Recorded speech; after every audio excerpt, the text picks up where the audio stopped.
Coming to you from a portable microphone, this is Don't Get Me Started. This is a conversation about advertising. And here is your host, freelance creative director and creative circus department head, Dan Balser. Yes, welcome back to another episode of the podcast. I am Dan Balser, your host, and this is going to be a work in progress / experiment with Jeff. So I think we agreed today to try to do this in one take. Yeah. So I'm going to try really hard to not go in and cut anything. And you're going to have to be better than you were with the last one. I'm going to have to be better. I'm going to have to be better than I've been in all of these. So as you know, Jeff is the co-chair of Goodby, Silverstein & Partners. He's been on the podcast before. If you want to see some of the work or an easy link to Goodby, Silverstein & Partners work, make sure you like the Facebook page for the podcast. It's facebook.com/DGMS podcast. There's also a homepage on the internet if you go to balserville.com. And I just want to thank, again, Julia Margulies for redesigning that page at balserville.com that has some pictures and that kind of stuff. And you can subscribe there and listen to all of the shows directly from balserville.com on your smartphone. Welcome to Atlanta, man. Thank you. It's a good week here. Super Bowl week now. Super Bowl week. Yeah, I don't know if I'm supposed to date it, but... Well, I might scoot this ahead. I might put this in there, if it's a time of optimism. We don't know what's going to happen. Everyone's happy. Everyone here. So, and my son noticed this morning that there's these little pop-up souvenir shops happening on street corners in Atlanta. He says, "Is that legal?" And then he says in the backseat, he goes, "I guess it wouldn't be legal if they were selling food." I said, "Okay, I guess that's good." Food police. Not only are we just going to try this in one take with no edits, but also I admitted that I hadn't really done any preparation. Yeah. So this is, the entire thing's on the fly. This is like behind the scenes with the DGMS podcast listeners. You're hearing this as it's happening in real time. And I did think of something, and that is that there's, and I'd heard this about you, and I've experienced it in my limited, one of Jeff's eyebrows just shot into the ceiling. I heard this about you, I've experienced in our limited interactions, and there's a sense of sort of calm, as if you don't really care, and not that you're apathetic, but that there's almost an inner faith that things will work out one way or the other. There's almost a sort of calm about you. And my question for you is, have you ever had a time in your life when you felt stressed or stressed out? Are you feeling stressed or stressed out in the current time? Talk to me a little bit about how you handle just remaining calm and not feeling stressed. I don't know if I don't show it, but I definitely get stressed. I mostly get stressed when I don't think things are coming out well enough, and I do have like a personal engine that runs all the time and wants to make things that are interesting and starts to go, "You're wasting your life, man. You're wasting your life." But I don't show it. Because it's not interesting at that moment? Because it's not interesting enough. Yeah, and that makes it sometimes hard to work with me too, I think, because I'm calm, but I'm going, I'd really like to change this. It's not good enough yet. And people sometimes have this funny story about me that's like, if he says that he kind of would like to change it, he means change it. Right. Absolutely. We've all had bosses that say that. I mean, we have to read between the lines. But no, I was going to say that, and that is, it's obvious that you do care, because there's a craftsmanship to the work that comes out of the agency. It always has been. And even though we're going to talk a little bit about the word amateur, we're going to talk a little bit about that. But there's nothing amateurish or unfinished about the work. So there's clearly drive masked behind this sort of outward calm, right? And have you always been like that? Well, when we first went into business, I remember having a conversation with Andy Berlin where, we both went, "Hey, we're as smart as they are. We could probably do this." And there was like a confidence that came out of acting that way. And then we went, "But wait, we have no clients.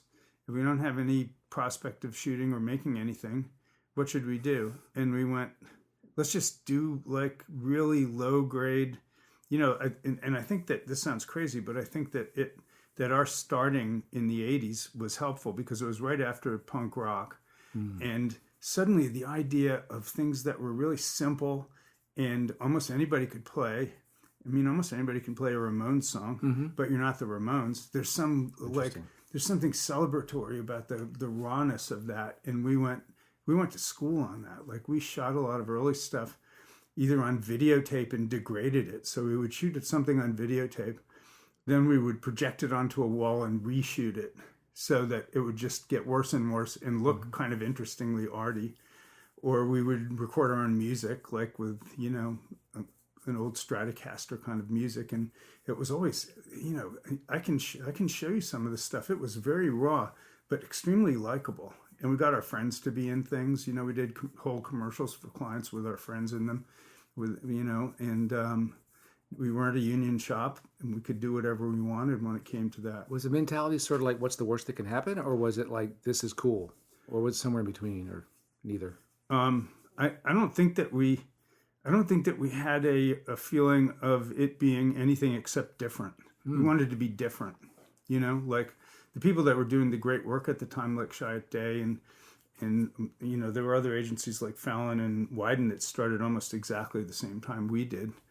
But they started with bigger clients. Wyden started with Nike. We started with, Electronic Arts, which didn't exist at that point. I mean, we named it and did the first packages for them. Oh, that's so cool.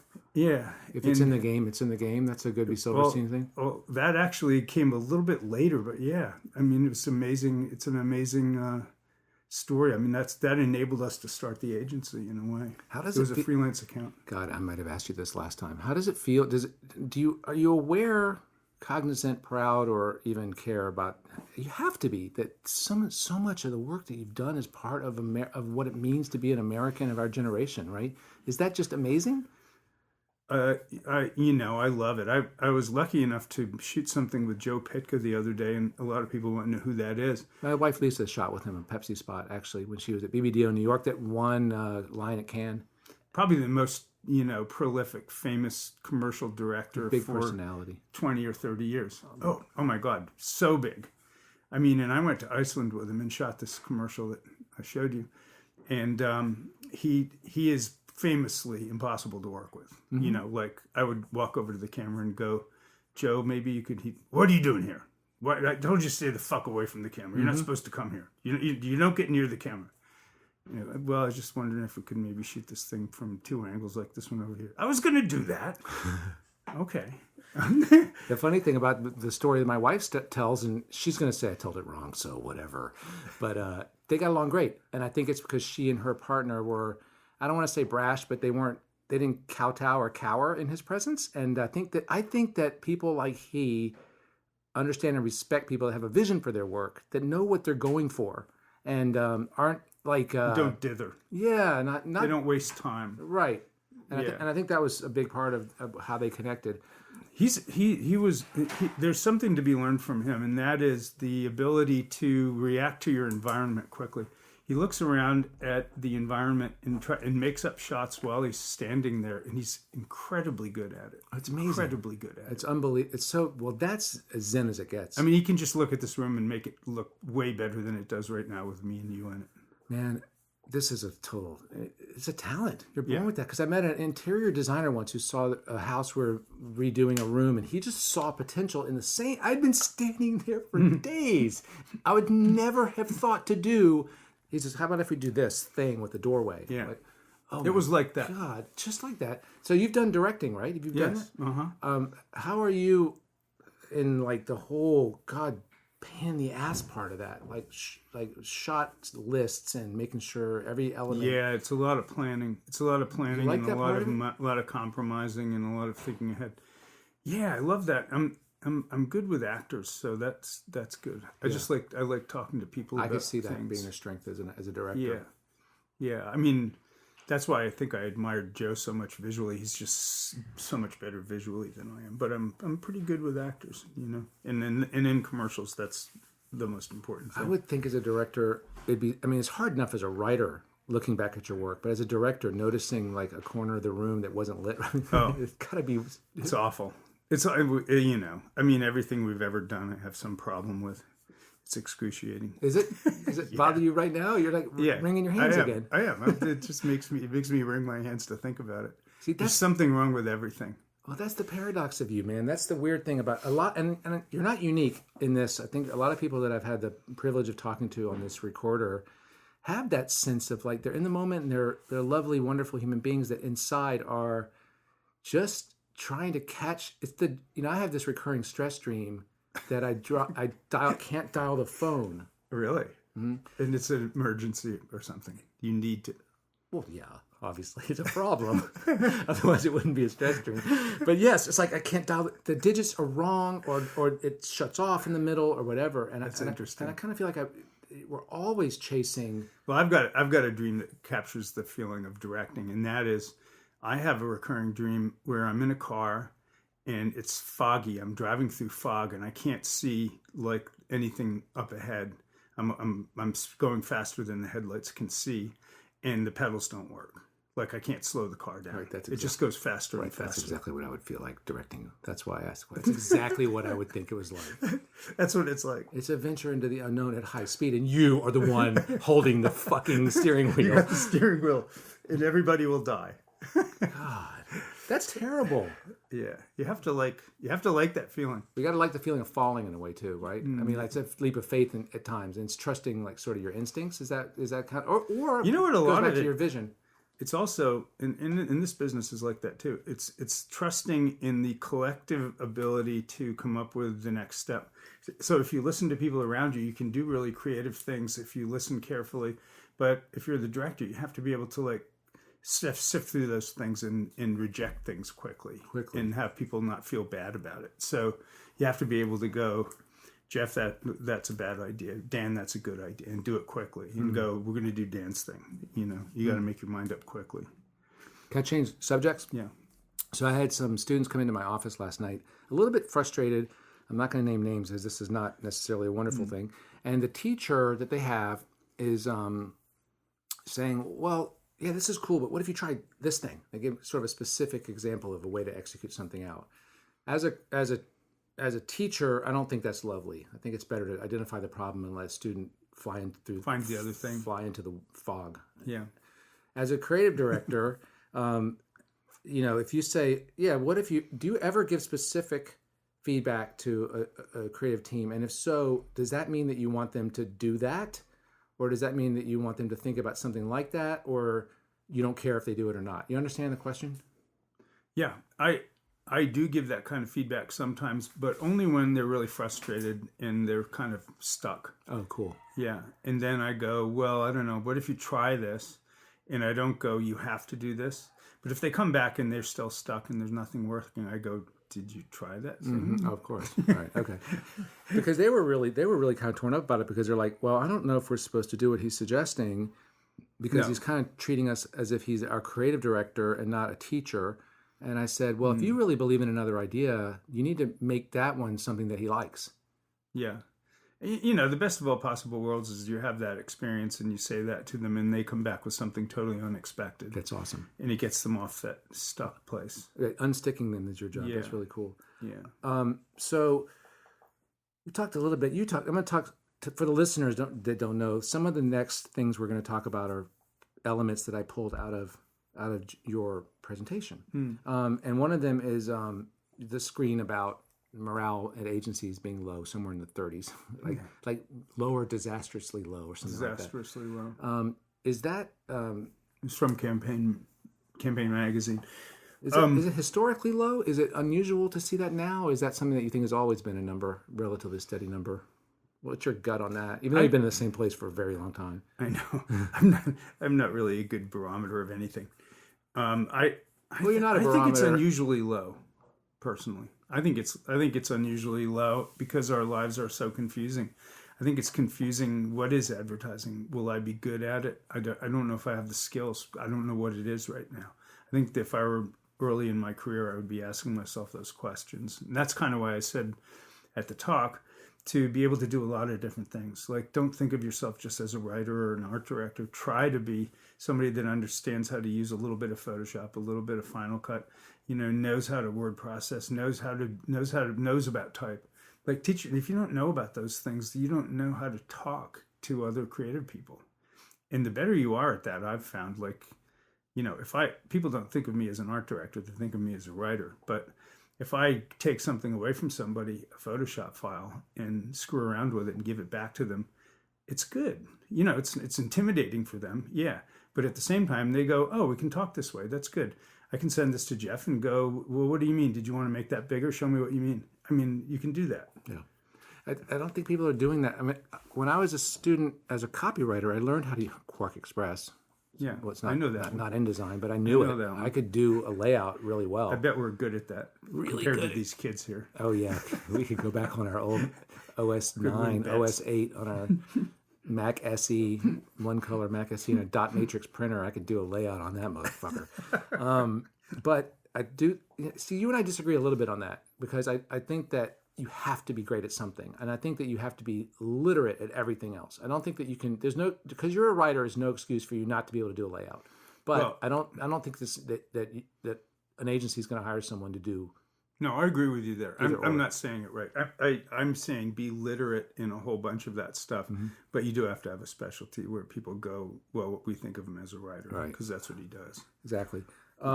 So let's go through the 5 steps to creativity that you said. So some of these are big no-brainers, and I just want to get your thought. And I want the listeners to be able to take something valuable out of this conversation. 5 steps. Number Why one. start now? Right, I guess. Yeah. Okay. I guess why. Number 1, change habits. Take a new route to work every day. Do something different. Well, I thought of this because there's a thing in California where you can pick up carpool people. So to go through the toll on the way to San Francisco, if you pick up 2 strangers in your car and you have 3 people, you can go through a special lane that gets you around all the traffic. Right. And So not you use a get mannequin. 2 strangers in the car. And it's very interesting to see what happens if you have 2 strangers in the car and kind of change what they expect is going to happen on the way to work. Like you take a road that they don't expect you to take, and everybody starts to freak out. Like, why are you doing this? What's going on? And so I've actually had this naughty dream where I go exactly the wrong way on the freeway, and then I ask them if they will skip work with me. Wow. I mean, that's the kind of thing that I'm thinking about is why do we go to work the same way every day? I think that it expands your mind a little bit to take a different route in. It's something that you have to do, but do it differently. That's why I suggested, doing things with your left hand, which I think is the next thing on this There has list. to be brain science. There has to be brain science about this too. There's brain science in there somewhere. I know there is. Because when my daughter was a baby, we lived in New York and we traveled 6 times a year on an airplane. Yeah. For every holiday. And there's these little things that babies are supposed to do, like the first time they speak, the first time they eat, whatever these little milestones are. I'm too far removed from them. Every time we came back from a trip, she made the leap, like almost skipped one. She leapfrogged to like 2 brain development milestones.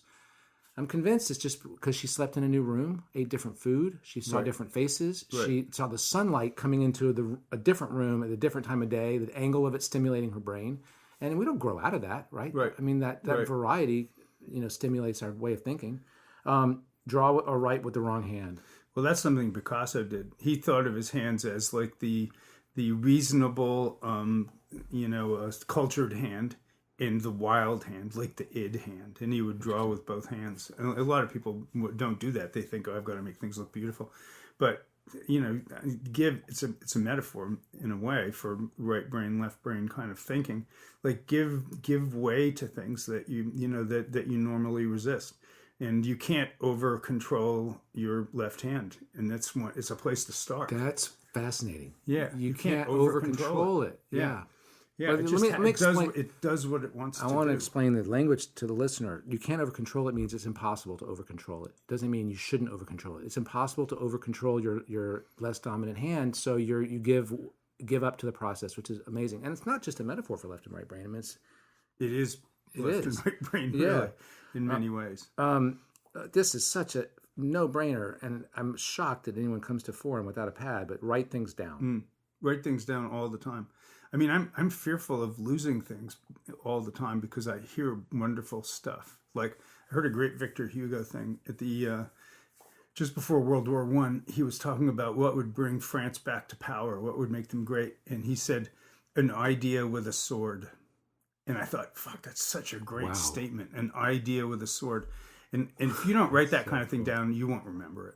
And, it'll be a miracle if you remember it. But it's a wonderful thing to remember. You know what I find cool about a statement like that is you can use that thought, or you can use the power someone had to come up with that thought and apply that thinking to your work. Totally. I think an idea with a sword is what we do in many ways. That's really, really cool. Study jokes. you said. Okay, study jokes. That sounds stupid, but jokes rely upon little switcheroos at the end. Think you thought this was going to happen, and that happens instead. And that's the way creative work is. That's what. Just think about how many stories work that way that we like. We think it's going to do this, and then the guy's wife arrives, and it's totally different.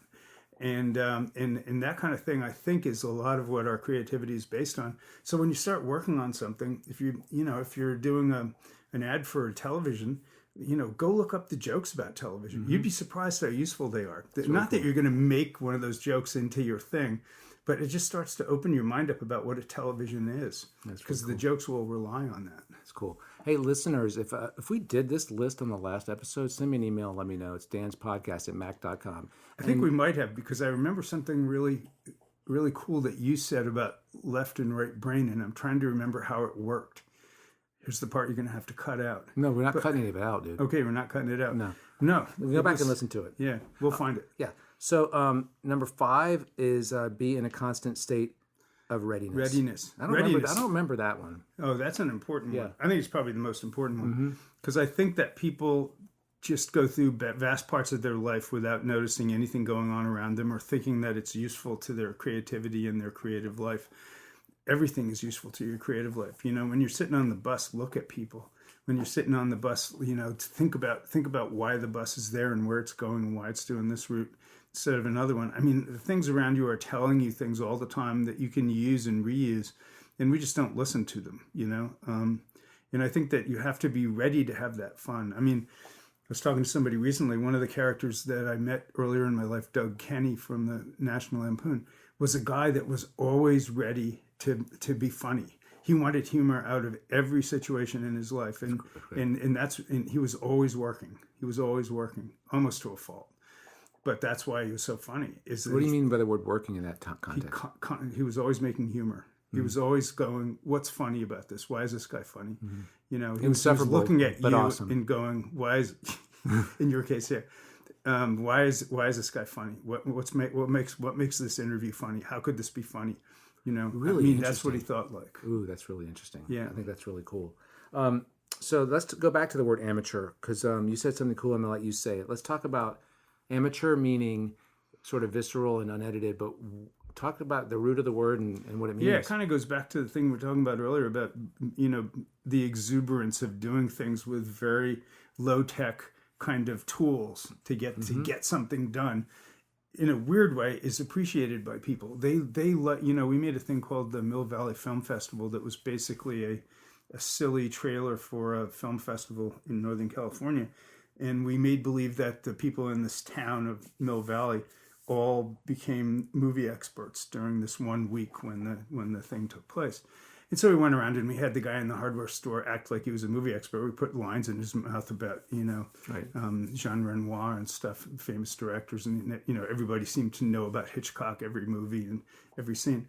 And we shot that really badly, low tech, didn't even try to make it look good, didn't try to get them to act too perfectly. It was great. And amateurish is something to guard. I mean, amateurish is a good thing. It comes from a Greek root for love. And it's about doing things for love, as opposed to a professional that does things for money.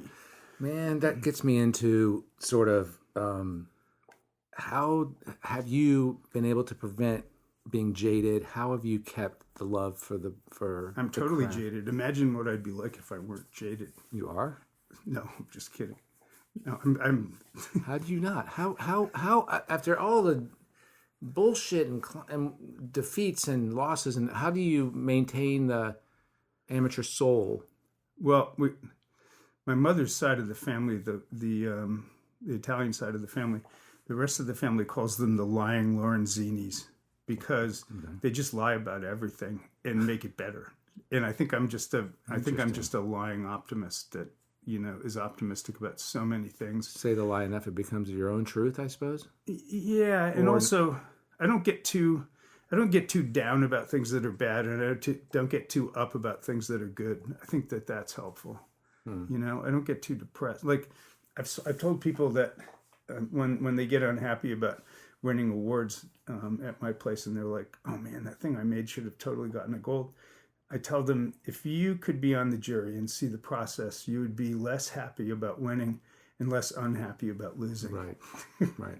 And when you realize that like 99.9% of America thinks that advertising award shows are, first of all, what? Advertising what? Yeah, what are they? You give awards for, and if they do know about it, they don't care about it. And I'm sympathetic with people that, that care, because early in your career, you have to have them, I guess, to some degree. Yeah.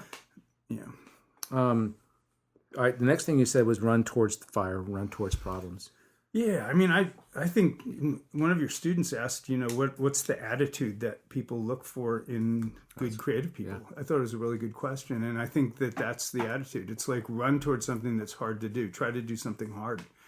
Your creative director will appreciate that, even if you fail. Yeah, they'll be like, "Wow, that was incredible that he or she took that on." And if you do a good job of it, it's amazing. It's much more appreciated than something that's fairly easy to do that, any one of us would do the same way. Yeah, it's sort of like you said this, yeah. Yeah. It's that part, I'm leaving that in. I promise I wouldn't cut it. But because we had last week we did a podcast that will be a future episode for the listeners with these guys from Preacher in North Carolina that did a coupon. It was a coupon ad for a donut shop. Love it. Krispy Kreme donuts, but they had Krispy Kreme donuts with it was an animated GIF of like the glazing machine. Yeah. That was a scannable code. There was an animated scannable code of the actual machine with the glaze pouring down. It's awesome. That's great. Yeah. Terrible assignment on paper. Love that stuff. This is huge, and I think this is a little bit more for those of you who are actually professionals at this point in your career. Make the CMO into a weapon is huge. Yeah, I mean, and I think your students are going to get to that very soon, where, if you are good friends with, or at least have an understanding with the chief marketing officer that you're working for and with, you can use him or her to sell things to the rest of the organization for you. That's the most useful thing. Right. Is that you can get him on your side and have him go back there, and he takes it up to this guy and over to her and so on, sells it inside the company for you. The other thing is, I think that you can make them be more expansive about what their company could be, and they go back to the company and go, yeah, we used to be this, but these guys are thinking maybe we could be this. And they get people thinking bigger for you. And I think a lot of times the CMO turns out to be the enemy of the agency in some weird way. Or we have to bring him or her over to our side. I think it's much better when you can actually have a good relationship and use them inside the place. Absolutely. And I'll say that's a great perspective from the top of an agency. And I'll say for people who are maybe juniors or mid-level, having a relationship with a CMO makes you so much more valuable to your agency. It's a great job security strategy for you to have a great relationship with that client, because when that client asks for you to be in meetings, that's noticed by your creative directors. It's great. And it makes the most of your talents in a good way if you can do that. Absolutely. So that noise is just Jeff's bottle. And we're not cutting. We're not cutting. No. No, we're not cutting for anything. So you said totally go for it.